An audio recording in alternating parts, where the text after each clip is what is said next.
So welcome to the people that are joining us right now in the room, and welcome to everybody. This is Jonas Brøl-Plesner speaking from Copenhagen with the Alliance of Democracy Foundation.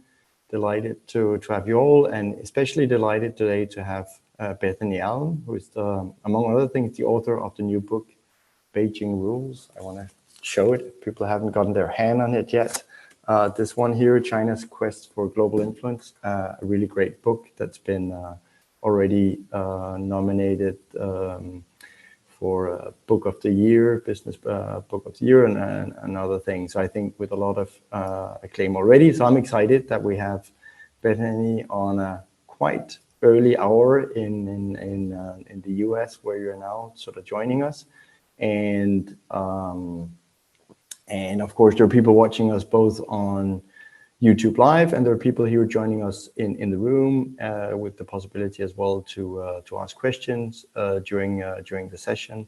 So particularly, I would say I would give immediately the first word if there are people in difficult time zones that have stood up for or woken up early to join this. Then I will make sure that you also get the possibility to answer questions. A word maybe also on the sort of the connection between the exciting work that Bethany has done in the book and what we do at the Alliance of Democracies Foundation. Our aim, of course, is to bring democracies closer together and strengthen cooperation. So one of the things we've been looking at particularly is the question of economic coercion and what that, when particularly done by China and other authoritarian powers, and what that does. And now I see myself joining up there. Okay, I think that's one of my colleagues. So we worked on that and actually coined a term called an economic Article 5, with the idea that democracies could sort of gather and whenever one democracy, be it Lithuania, be it Australia, be it Norway, was subjected to economic coercion from China, that there would be a sort of retaliation and a sort of collective response. And it was, of course, mimicked on NATO's Article 5, which, of course, applies in a military context. This would apply in economics.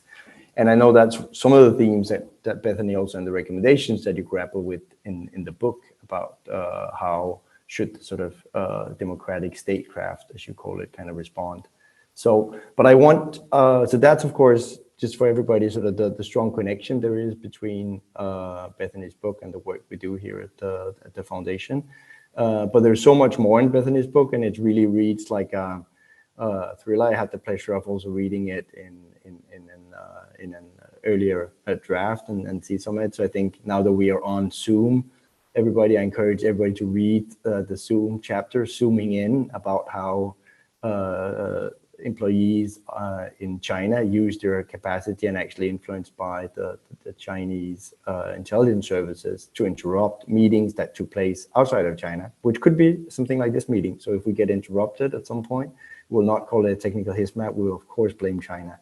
And but Bethany, I want you to sort of layers a little bit, maybe as a sort of why you wrote the book and what you think is the most important for readers to get from the book. So I mean, there will be people joining that have followed all, both your work, our work, but there'll also be, of course, I think people joining that don't know too much about it and is coming to this subject. So let's hear the story of Beijing Rules.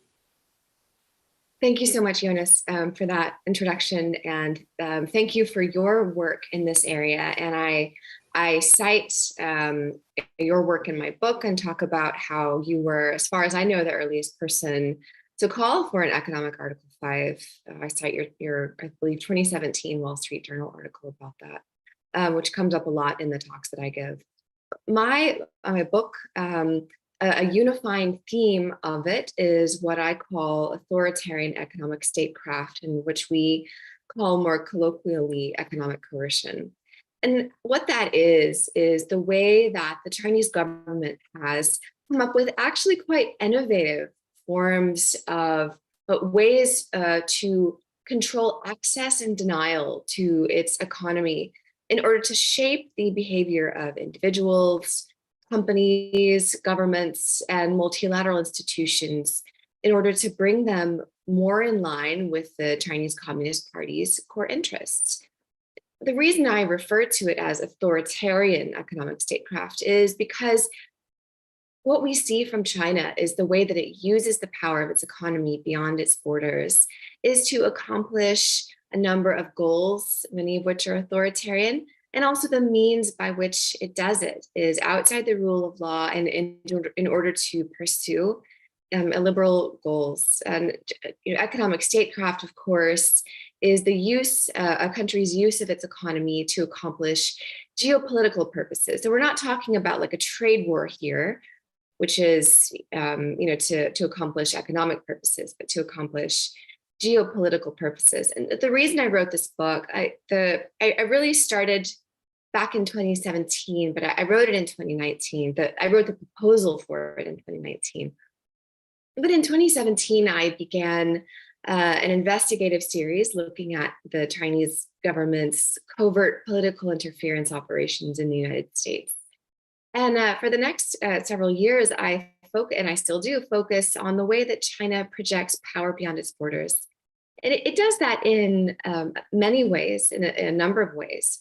But I found, I was searching for a common theme, or what is the primary way that the Chinese government projects power? And I found that the common thread tying so much of it together was its economy, the use of its economy. Rather than traditional hard power, so military power, or the strength of a diplomatic network, or something like this. But what's interesting about the way that the Beijing uses its economy is that it does it differently than we're used to seeing from the West, and particularly from the United States. So the most traditional form of economic statecraft that we're all familiar with is sanctions. And of course, the US is like the OG on sanctions. The US has a massive and ever-growing sanctions regime. In the past 20 years or so, it's expanded dramatically.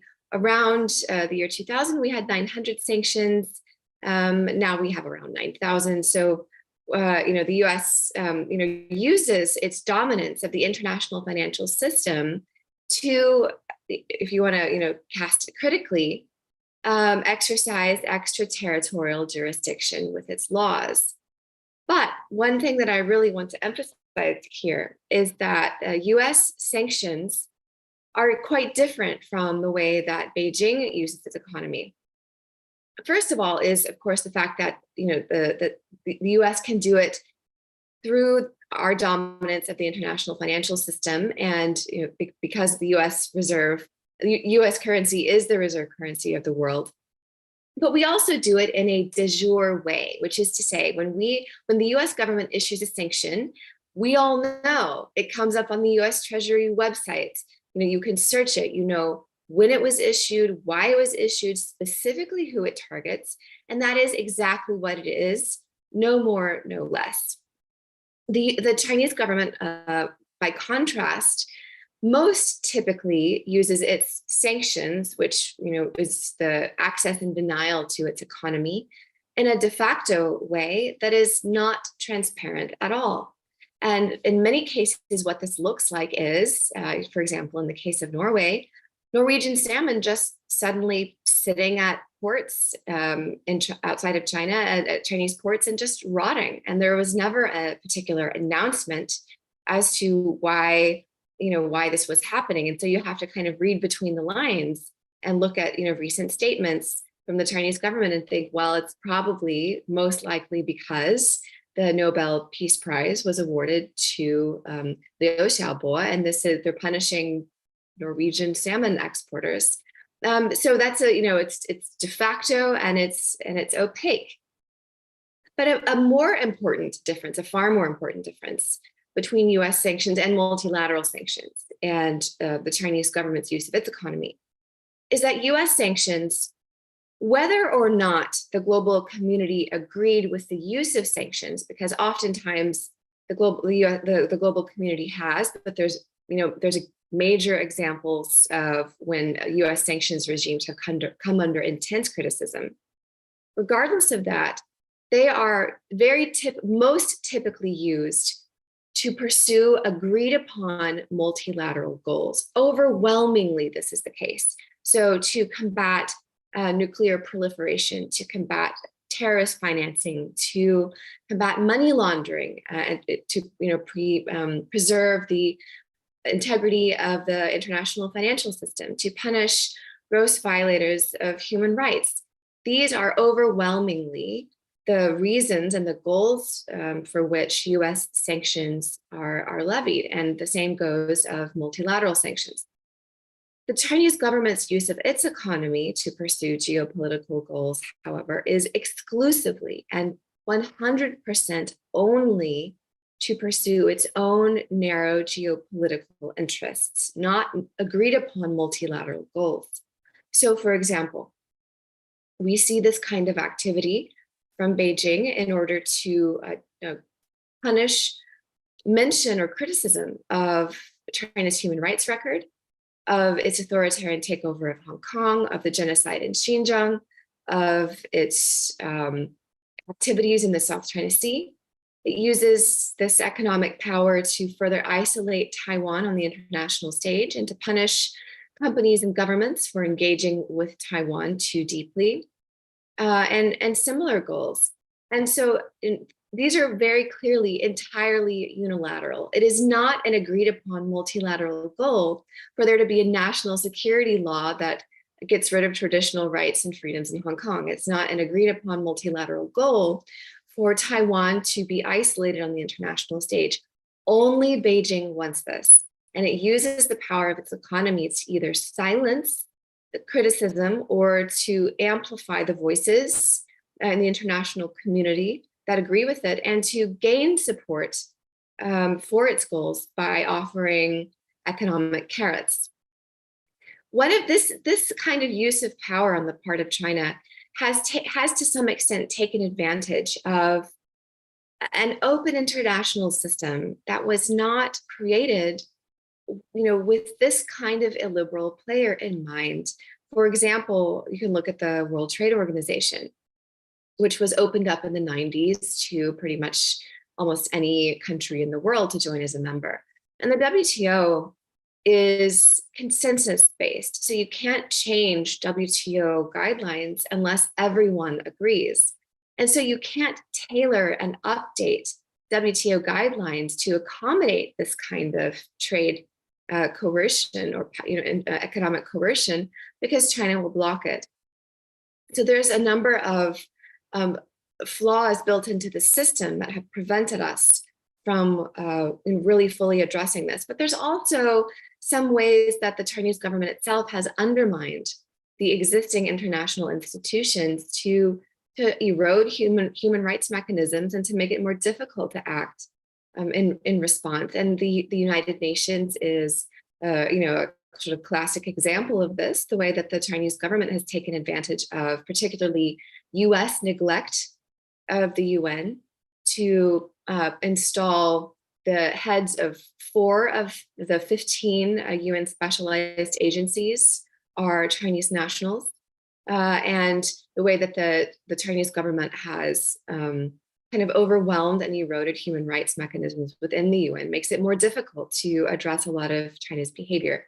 So the question then is, what do we do about this? And this is, a main reason that I wrote this book. And this is something that Alliance of Democracies has done a lot of work on, that Jonas has done a lot of work on. And, what the sort of an economic Article 5 or a economic NATO or a mutual economic defense treaty or organization, what that is the idea that when a company, a government, or a whole sector in a country, or a set of companies come under pressure from the Chinese government in order to bring their behavior in line with one of China's core interests. So let's say Taiwan, something related to Taiwan, for example, when the China's airlines regulator said that all airlines, 28 airlines that fly into China or have any sort of ties with China, could no longer mention the word Taiwan in any of their literature, any of their website or anything like that. They all pretty much agreed to do that, except for maybe a couple of US airlines.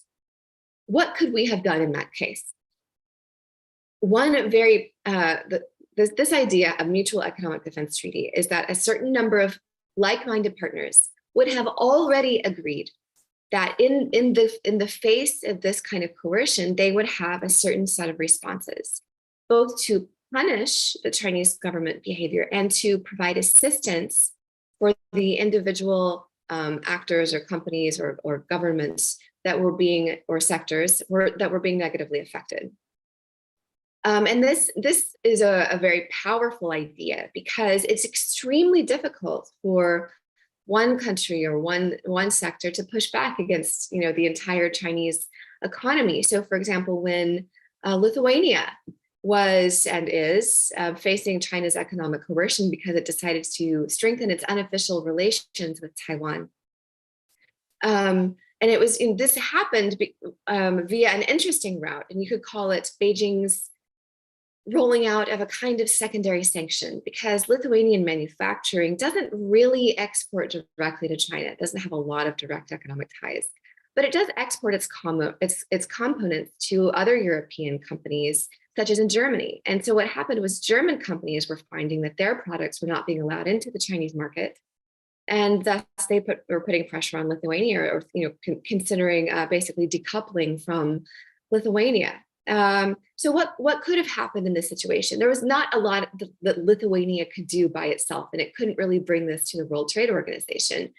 So what you do is, the idea is that countries that support Lithuania, so you could, in this case, maybe EU countries, or the US and the UK also, could in a targeted way either put tariffs or sanctions on certain targeted Chinese companies, or they could offer support. Most importantly, perhaps, is offer support for Lithuanian companies and make it clear to German companies that it's not acceptable in this situation to decouple from the Lithuanian market, so that you no longer have this sort of unfair fight.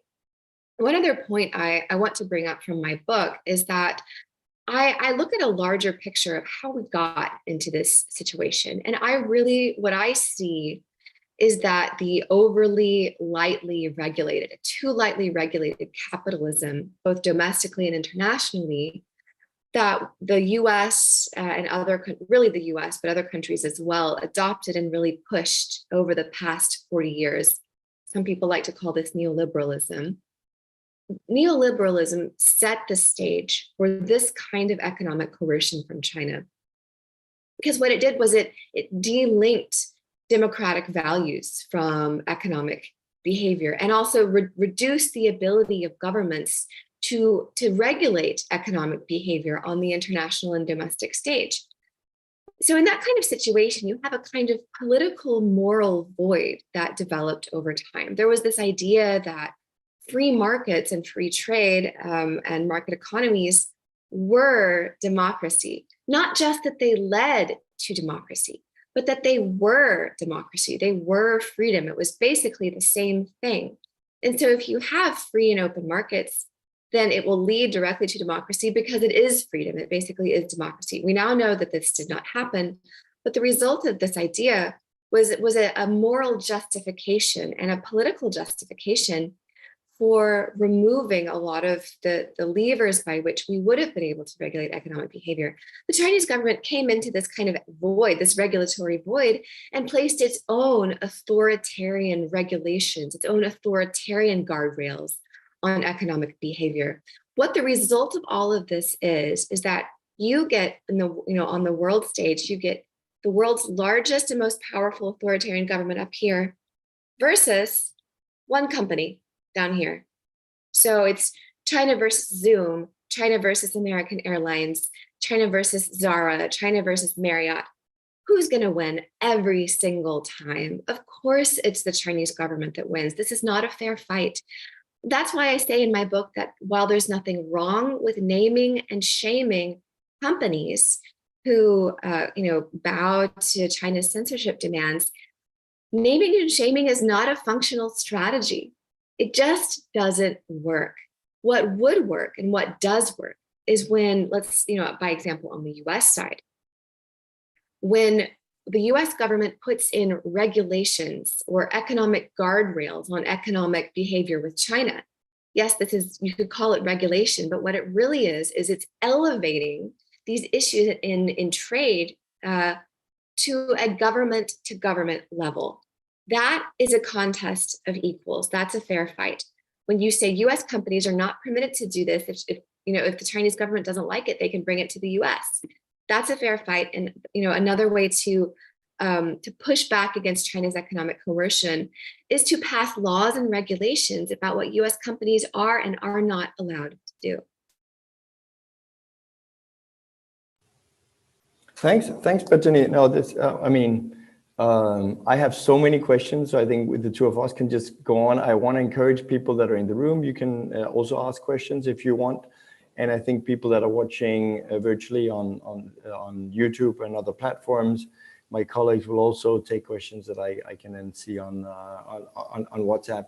I wanted you I think, just to drill into, I want to go on, of course, on the discussion that is a big topic for both of us on economic coercion, but I think the examples are really interesting as well for people because a lot don't know them. So, and I alluded to the Zoom one and so have you, but maybe that one just also because that is really an exciting chapter in your book. So I think give us a little bit the zooming in, what it is that happens with sort of the TikTok of Zoom and how it becomes an agent of the Chinese Communist Party almost. Sure. So Zoom is a US company founded in 2011 in California by a Chinese American, someone who is a naturalized American citizen. And now Zoom operates, in lots of markets around the world, but they made an interesting decision, which was to have their research and development team based in China, about 700 employees based in China. I'm going to sneeze just a moment. I'm not going to sneeze. But they also operated in the Chinese market. So Zoom as a platform was also available in the Chinese market until September 2019, when the Chinese government blocked Zoom as a platform, something they've done to lots of companies, and made demands on Zoom. Now, it's public knowledge. It was public knowledge in September 2019 that Zoom was blocked, and it was public knowledge that in November 2019, Zoom was unblocked. But what happened in between was not clear. We learned about it later, but I'll tell you now. The Ministry of State Security came to Zoom and said in Hangzhou, in their offices in Hangzhou, and said, if you want to be unblocked in the Chinese market, you need to surveil your users in real time, need to be more compliant with your surveillance, and need to hand over information in real time to us about sensitive topics that are being talked about in Zoom in the Chinese market. And they asked Zoom to come up with a rectification plan called a rectification plan. Part of that rectification plan was that Zoom would appoint a liaison, a Zoom employee who was a liaison with China's intelligence and security services to help facilitate this relationship. That's what Zoom did. They came up with a rectification plan. They appointed an employee, a Zoom employee named, we now know his name is Julian Jin. And after doing that, they again were able to operate in the Chinese market. Now, these 700 employees, the R&D team that was based in China, in its filings to the IRS in 2019, Zoom acknowledged that having employees there was a political and reputational risk. However, they said, it saves us so much money, it's good for our bottom line. Despite this risk, we're going to keep them there. And so they did. Then the pandemic happened, and Zoom's daily users rose from 10 million to 300 million. Obviously, an enormous windfall for Zoom, also an enormous windfall for China's security services. And so what we saw in the early months of 2020 is that the demands of the Ministry of State Security on Julian Jin were greater and greater. And so he found ways, both within Zoom's system and sometimes subverting Zoom's system, not just to hand over information about users in the Chinese market, but also Zoom users outside of China's borders, and including US users in the US market. And so what happened was there were some, for example, Tiananmen memorials that were being held at the end of May and beginning of June in 2020 on Zoom that ended up being shut down, some of them mid-meeting by activities that Julie and Jean had done. And I'll just go into them briefly because actually some of them are quite interesting. One of the ways that Jean was able to shut down these meetings that again were happening by US users in the US, hosted on US platforms by a US company, paid for with a US credit card, all of this. One of the ways he was able to do that was by fabricating evidence that users in those meetings were violating Zoom user guidelines. And for example, one thing Jean did was get screenshots, doctor screenshots of users in the meetings. And for one meeting, he created several different fake email accounts and emailed these screenshots to Zoom. What were the screenshots? They were screenshots of users who were in this of these types: ISIS supporters, Bosque separatists, pornography accounts, gambling accounts, and openly racist accounts. Which actually make no narrative sense. There's no reason in the world that there's no way that all those people could be in one Zoom meeting. But it was clearly intended to raise all the red flags, very targeted to the most severe kinds of user guidelines. And that is how, and if the Zoom employee who had received those complaints had done even the tiniest bit of due diligence, it would have been obvious that there was something wrong here. Why would these people be attending a meeting on Chinese democracy activism? But in any case, he was able to shut down those meetings. That's where I come into play. One of the organizers of those meetings reached out to me and said, our meetings have been shut down, my account has been shut down, and Zoom won't talk to us. So I emailed Zoom, was able to confirm those meetings had been shut down, and I reported about it. And what's so amazing is that Zoom got back to me and they said, yes, we did shut down we did suspend those accounts because the Chinese government asked us to. And I was like, they just came out and said it. But what I didn't know at the time was that the US Department of Justice saw what was happening and launched an investigation into that and would end up releasing a groundbreaking indictment in December of 2020. This is the only reason we know all of this stuff. I didn't personally have access to Julie and Jean's emails as his cell phone as I was writing this account. The Department of Justice issued a very detailed, more than 40-page indictment, and they used the powers of government to be able to find out what happened behind the scenes. They can they have the Department of Justice has the power of subpoena. They can get companies to hand over information. They interviewed I think dozens, if not hundreds, of Zoom employees to find out what happened, and then used some pretty innovative charges to charge Julie and Jean. And there's a number of lessons to be drawn from this. And the first one is to my point that naming and shaming companies does not work anymore because there is too much money to be made in the Chinese market. So I published an article about this. Then everybody else did. It became a huge media storm. Several US lawmakers wrote letters to Zoom questioning this, and Zoom did nothing. Zoom, I think it restored a couple of accounts, but it didn't change anything. It didn't release any information. It did nothing, just went right on past.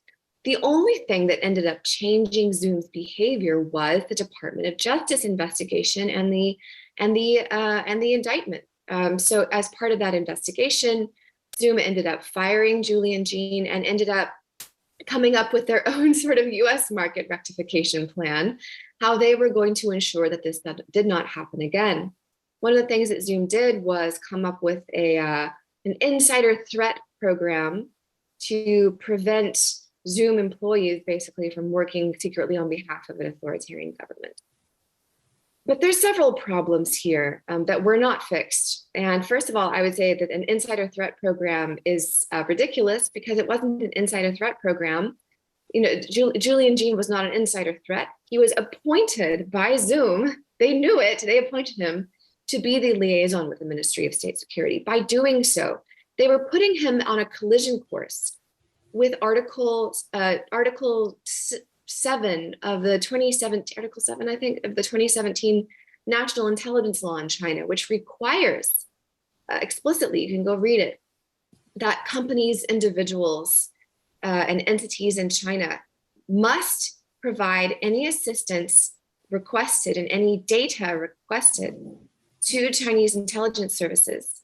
And they must keep that assistance a secret. The Zoom case is probably the first publicly known case of what that looks like. Because of this law, because of the demands being on Gene, he was essentially turned into an agent of a foreign intelligence agency, whether he wanted to or not. So it's not an insider threat program. It's how the system operates.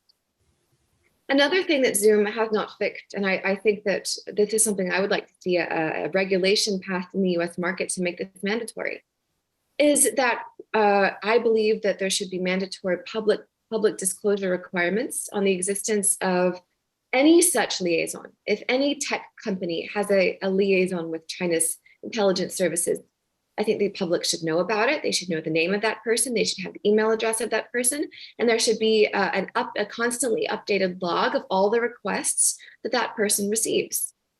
And so this is, it was a sort of an example of how, we need the government involvement in order to make this a contest of equals. No, thanks, Bethany. I mean, this is really such a fascinating example because it has, and of course, for us that are sitting now on doing this on Zoom. So on Zoom. Exactly. As I said, if we get interrupted, maybe that's a sign that the link with the Chinese services hasn't been completely broken, and also has all the elements that you depict in with companies, how they are under pressure directly from the Chinese government. And also, I think, really importantly, as you mentioned, this is the sort of Chinese national incentives law in application, because we discussed that a lot, of course, particularly in Europe around Huawei, and which generally hasn't been allowed in Europe, but where, of course, there are people saying, well, we haven't seen a smoking gun, that they're actually in any way connected to the Chinese government. But here you have a company that you could say kind of maybe doesn't start out with that purpose with Zoom, but basically get pushed into it by the Chinese government of actually working with them in compliance. And of course, I would say that there's something similar with Huawei is very, very possible, even though it's nominally a private company, which some in Europe would have been arguing. So I think that's why I was glad you brought that example out from the book. It's and also, of course, the need for law enforcement. That I would still credit your investigative journalist skills, even though they admitted up front, yes, we have been in contact with the Chinese government. And but still, of course, the fact that you pursued the story and actually wrote about it several times also gives for everybody else. So even though I agree with you that naming and shaming in itself is not enough, it does do something with transparency. It does give kind of examples. As you might know, for example, Huawei is suing the Swedish state right now. That they have sort of unlawfully barred them from the Swedish market. And that's actually going to be a hugely, extremely important case to sort of prove these things in a court of law. It's an arbitration case. And I think the Zoom example is a really good one that I hope some of the lawyers in that case kind of bring in and say, here you can actually see this happening. So it's not something theoretical, which is kind of what I imagine that Huawei will kind of proceed in their case of saying, well, there's absolutely no proof that they would collaborate with the intelligence services. So I think also for that reason, it's such an important example. I want to turn a little bit more to the whole economic coercion again, and also, well, maybe in two aspects. One, just because you've been going around on book tour now, quite successfully, but also then what are some of your first takeaways? How do people react to that? What did they see to some of the recommendations forward? What seems also feasible? What do you get back from like, oh, this is precisely kind of what we would need. But for example, for us I would say with the economic Article 5 idea, you have a lot of, when you pass by, yes, we should have that. But then of course, is the question, where do you start? There's a little bit embryonically in the G7, the group of 7, where this has kind of taken off, but EU has made its own anti-coercion tool as well, which hasn't been applied, not in the Lithuania case as well, sort of yet. So it hasn't really been tested. We'll be interested in hearing how kind of your Beijing rules recommendation encounter the real world and what the feedback you've got already. Yeah, well, there has definitely been an enormous amount of interest in this topic. I would say that one of the questions I get consistently is about the feasibility of some kind of economic NATO, and especially in the world as it exists right now. And a lot of my talks have been in the U.S., so often somewhat from a U.S. centric perspective. The U.S. government right now, past 6 years or so, um, it's facing a challenge, a credibility challenge, if you will, of can the U.S. lead new institutions? Can we actually lead and follow through with starting new international or multilateral treaties or institutions? Look at the way that we initially shepherded the Trans-Pacific Partnership, and then got a new president, and he just withdrew. So there is this issue, and so with that in mind, the U.S. leadership may not be where it once was on the ability to lead the international community in big new endeavors. What can be done in that situation? And one thing that I point out is, well, Victor Cha at CSIS came out with some really interesting research earlier this year, very, very detailed, looking at how to do this on a kind of in an ad hoc way. So looking at specific vulnerabilities within very specific sectors. So, this, for example, the South Korean economy is, just far, far, far smaller than China. It can't take on the entire Chinese economy. However, he identified a few components or a few specific things that South Korea makes or provides, and that China's market for that is like 95% dependent on it. And he identified hundreds of these kind of vulnerabilities within the Chinese market tied to democracies, so like-minded partners. And as a whole, as a sum, it offers a roadmap, a potential roadmap for ad hoc kinds of pressure points on China.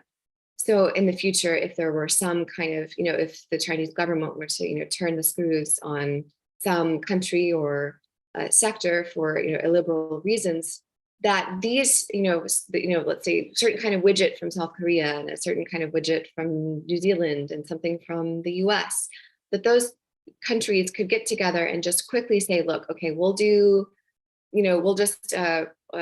stop, have a temporary emergency, we're not going to export this particular thing to China. And if you can do that, just that on that one occasion and pull, push some of these pressure points, that could be kind of not a Band-Aid exactly, but an easier way to get there for individual acts of economic coercion from China. Before we have any kind of actual mechanism, a mutual economic defense mechanism in place. It is difficult, but I am encouraged by, so you mentioned the G7. So the G7 leaders at the Hiroshima summit earlier this year issued a joint statement on joint economic resilience. Didn't mention China, but that was good. And then a couple of weeks later, they had a follow-up statement about how to, collectively push back against economic coercion. Again, they didn't mention China. They talked about next steps. And I thought this was very encouraging to see that we are talking about this. I mean, 5 years ago, there was hardly even an agreed upon term for it, because it wasn't something, we didn't really understand the mechanism here.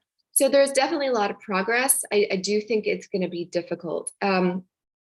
Another question that I get is, with the headwinds that the Chinese economy is facing, and somewhat exaggerated headlines at the end of China's economy, and that's a little exaggerated, but it's certainly probably never going to have the kinds of really dramatic growth that we've known China to have for the past several decades.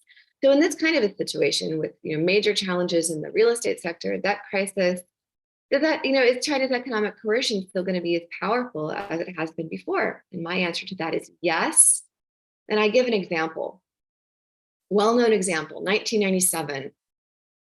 Hollywood, there's 2 Hollywood films that portray Tibet in a compassionate light, and as a victim of Chinese military aggression.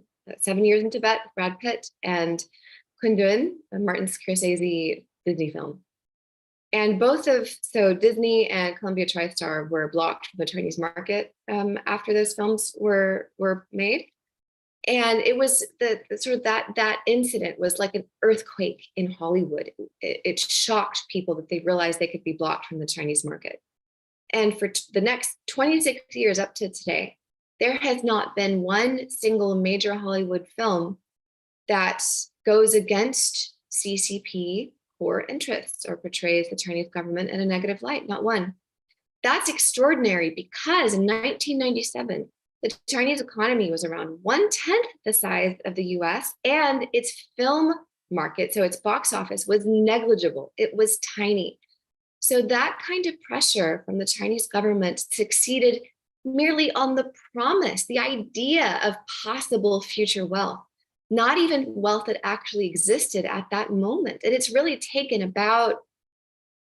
it took about 15 years after that, really, for there to be significant wealth in the Chinese market, but it was still incredibly effective.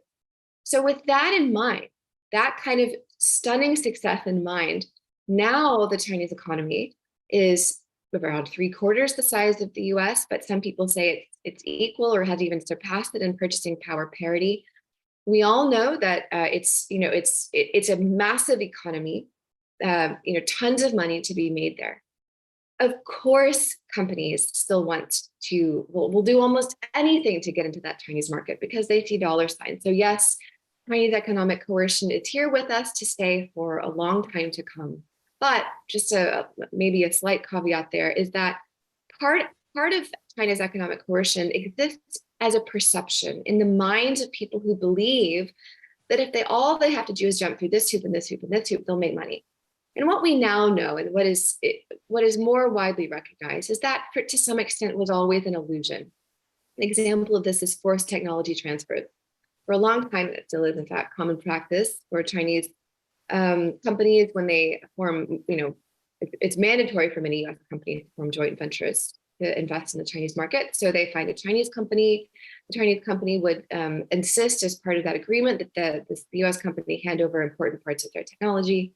And US companies did it over and over and over again because they believed that they would earn a lot of money, even at least in the short run, from this. And in the end, a lot of companies ended up being kind of hollowed out, by that. The Chinese company would take that technology and run with it and make money from it.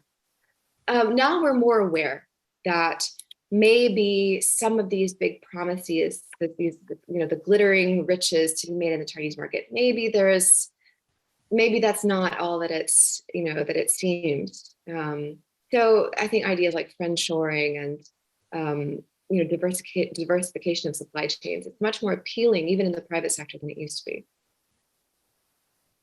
Thanks. No, great. A couple of things just on Hollywood. First of all, I think we can even see that needful kind of continuing with actually emblematically with the director Jean-Jacques Hano, who made the movie 7 Years in Tibet, who otherwise is actually a director that I really like. He did The Name of the Rose and The Lover, several other really great movies.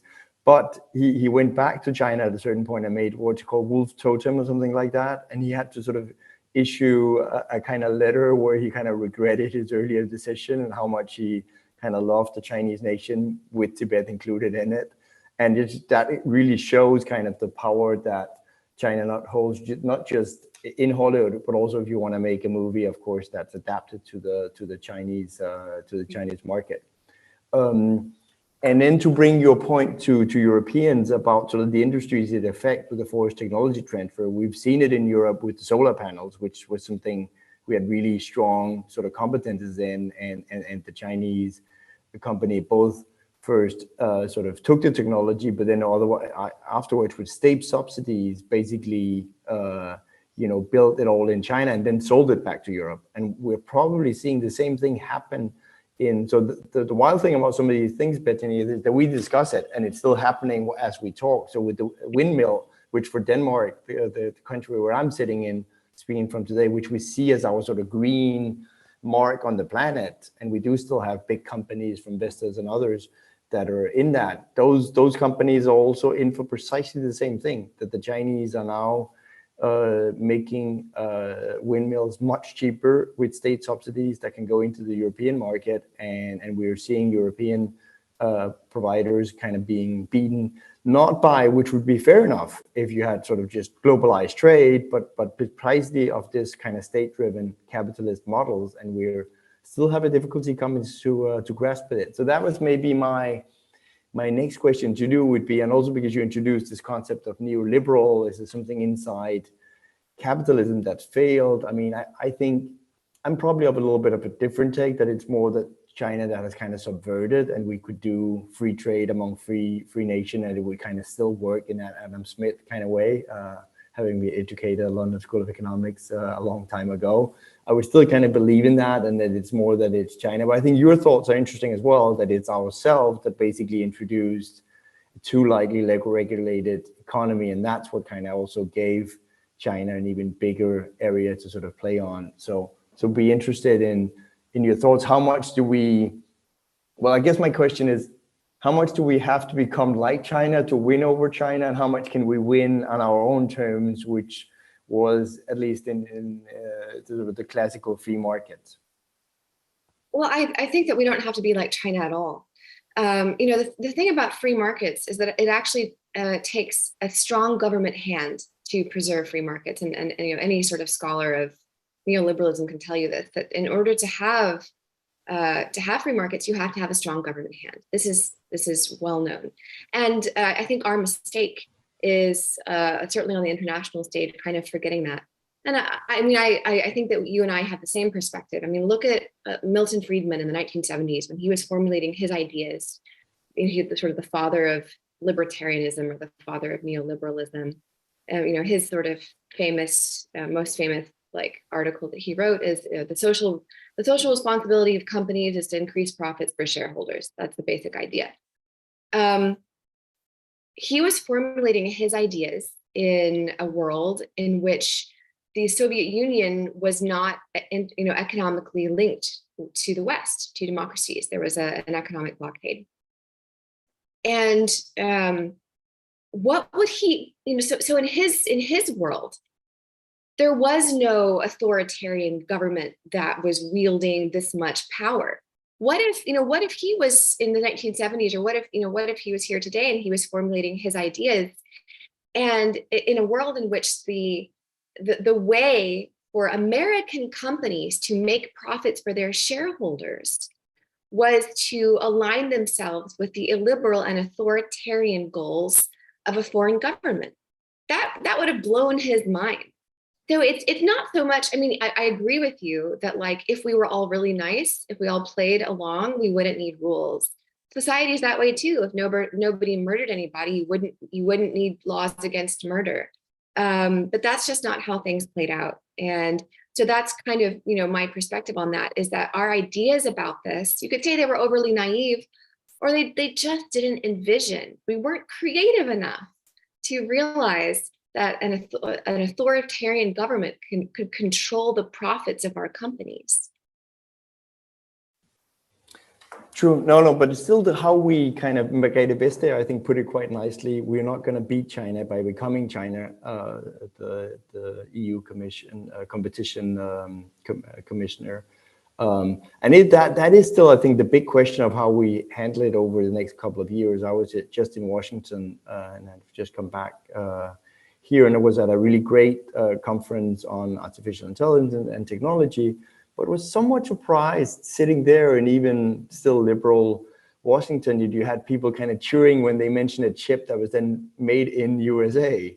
And of course, that's a good thing. I think it's great that US is sort of getting more chip production up and running, but still that kind of slightly nationalist tend around it as well, which I do see as some sort of inherent challenge for classical free trade, which still makes sense to say, okay, let's. I would advocate saying, free trade among free nations. If you look at Europe, there's still so many other places that we don't have maybe those strong, from South America to Chile that has a lot of lithium, to countries in Africa, and sort of could we build kind of more free trade links among those countries, and therefore still say, okay, we still expand the pie in the classical term, and it's not just about producing everything at home now, which at least also coming here from a smaller country is kind of impossible, because you've never been able to do that in a small country, and you know you're reliant on the bigger global world. Yeah, I mean, I think that it's, I hate doing the World War II analogy, but let's just do the World War II analogy. We are, both sides were fighting each other for different ideals, but we were both fighting in the same way, like dropping bombs on each other and shooting each other with guns. It doesn't mean we were like Nazi Germany, just because we were using the same methods of war. It's like China builds streets, we build roads. Are we like China? No. It's just because some of what we do resemble some of what they do does not make it the same. And I think that what we're talking about here is how to preserve a rules-based order rather than upend it, and how to bring trade back in alignment with fair principles, rather than letting one country dominate by not playing fairly. And I think these are completely different goals. And if you're doing it in a concerted manner with things like tariffs, which is, or even if we wanted to adopt subsidies, well, China adopts subsidies, but the purpose for which we are doing it and the end state, the end goal that we're trying to accomplish is completely different. No, I agree completely with you, but it does also challenge me a little bit these years, the fact that we I know what you mean. sort of sit and sort of cheer on, yes, this chip is produced in oh yeah, I know what you mean. I'm on the mailing list for lots of members of Congress who I'm constantly getting all these emails in my inbox about American manufacturing and all these things. And there is a part of me that has a little bit of a knee-jerk reaction against that, because I very much believe in the idea that as long as like some poor people somewhere have manufacturing jobs and their lives are improving, that's good enough for me. That they don't have to be American. No, I agree fully. I have a question coming in here, which I think it's pretty linked to, it's a bit long. You just mentioned the recent agreements within the G7 and how to counter China economically. But if we look at the large number of countries in the gray area between the fully developed democracies and autocracies in the global south, many of which have become somewhat dependent on China's Belt and Road Initiative, how do you assess the latest initiative announced between India, Middle Eastern countries, and the EU, a new economic corridor as an alternative to Belt and Road? Can the democratic world make the global south a realistic alternative offer to China, even in economic terms, is what there is coming in as a question. Right. I mean, so that's like the world that we're in now is, it's like 20 democratic countries can't just run things anymore. Good. I mean, that's good. We shouldn't have that much power. Look, the Belt and Road, why was it so successful? Why did so many countries sign up for it? Because there was an actual need. There was an enormous and unmet infrastructure need. So the West was not just providing that, was not working with that. Why not? Why were we not? What's the fundamental underlying reason? I think it's that we didn't care enough, and that's on us. And so how can we like try to make sure that these whole blocks of countries don't end up as Chinese vassal states, or that they're under China's sphere of influence. It comes down very fundamentally to caring about them. But to the question of relating to emerging economies or the global south or developing countries, I was just in Tanzania back in July, and then I also visited Cambodia earlier this year. Cambodia is essentially a Chinese vassal state. Tanzania isn't. Tanzania is not. Tanzania has long-standing and robust development partnerships with lots of countries, including Denmark and the US and China and numerous other countries. They're part of the non-aligned movement, always tried to maintain relationship with everyone. As a result of that, as a result of having development partnerships with many different countries, Tanzania has choice. And this is not some theoretical choice, it's a real choice that helps. I'll give a very specific example of how it prevented them from getting into the kind of trap that Sri Lanka did. So there's a port, the Bagamoyo port close to Dar es Salaam. And back around 2018 or so, the Chinese government had basically, a Chinese state-owned company, had signed an agreement with Tanzania to develop this port and make it a deep sea port, which would make the port and thus Tanzania much more competitive with more established ports like in Kenya. But President Magufuli, a couple years later, went public with the terms of the agreement because he decided that it was exploitative. And he said so. He said this is exploitative. And it was, because the terms of Bagamoyo Port was that that Tanzania would lease this port to China for 99 years, which is what happens with Sri Lanka. And not only that, that Tanzania would give up the right to develop 2 other port cities. So just basically lose sovereignty over these cities to China. Only China would have the right to develop them. And so Magufuli said, this is exploitative and we're not going to do it. And so he suspended that agreement. And now Tanzania is in talks with, I think, 2 different Gulf states. I think it's between Emirates and maybe Saudi, who's going to develop Bagamoyo Port. Now, neither of them are shining beacons of democracy, but neither of them are, creating their own bloc against democratic countries. They're just not that powerful. And so, but from Tanzania's perspective, having, multiple relationships gave them choice over not letting, they didn't have to give up their sovereignty to China in this way. What's the moral of the story here? The moral of the story is to stay engaged, that it does matter. So to stay in countries, for the US and for Denmark and for other countries, to continue providing assistance and partnership and development assistance to as many countries as they can, to stay as engaged with as many countries as they can, not to convince them not to do stuff with China, but to provide alternatives, real alternatives. That is what countries need. And I think that's a bit hopeful, because that's a real thing that democratic nations can do, and it's a positive. Agree completely. You actually enter almost a little bit of local politics here, because Denmark had decided to shut down its embassy in Tanzania, where we've been for years and years with development assistance. And I think the foreign minister is now reversing it with a view to not just China, but also actually with Ukraine. The fact that you have so many African and other countries that are a little bit on the fence there, and the fact that Denmark, in particular with Tanzania, has this long-standing relation. So it makes sense, of course, to stay also on a more political. I think the reasons for shutting down was more on the development side of saying some of the mission there are kind of accomplished, and then also they used to have President Magufuli that you mentioned, who is also a bit of a difficult partner, I think. I also want to recommend your reporting on Tanzania, which you did, and I think if there are some Danish viewers here as well, you can both read it in English with Bethany Allen, but you can actually also, to give a plug to him, Sebastian Kjeltoft from Politiken also wrote some of the same. You did this together on a Right, grant. He was actually formerly my reporting partner, and I was actually just going to mention him because I think if the Danish Foreign Ministry does decide to not close their embassy in Tanzania, let's give full credit to Sebastian for his reporting in Danish and raising that and showing the stakes of that as an issue in Tanzania.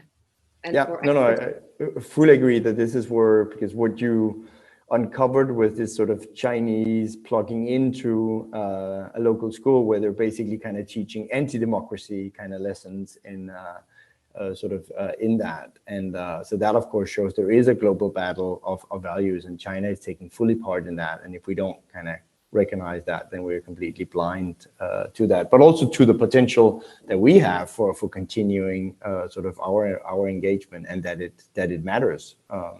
So kudos to both of you on that.